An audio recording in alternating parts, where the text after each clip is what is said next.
Praise God, హల్లెలూయా. ఈరోజు మత్తయి సువార్తలో జరిగిన ఒక చిన్న సంఘటనని మన జీవితంతో పోల్చుకుందామా?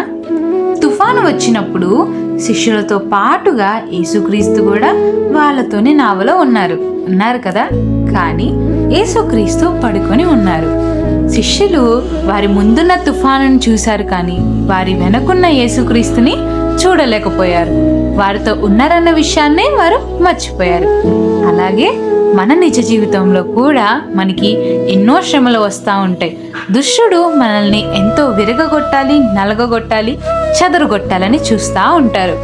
కానీ మనము కొన్నిసార్లు శిష్యుల వలె మనకున్న శ్రమల వైపు ఎక్కువ ఆలోచిస్తూ మనతో పాటుగా యేసుక్రీస్తు మనతో ప్రయాణం చేస్తున్నారన్న విషయాన్నే మర్చిపోతూ ఉంటాం. అట్టి వారిగా ఉండకుండా మనము నిరంతరము దేవుని తట్టు చూసి ధైర్యం కలిగే వారిగా ఉందామా? ఆమెన్.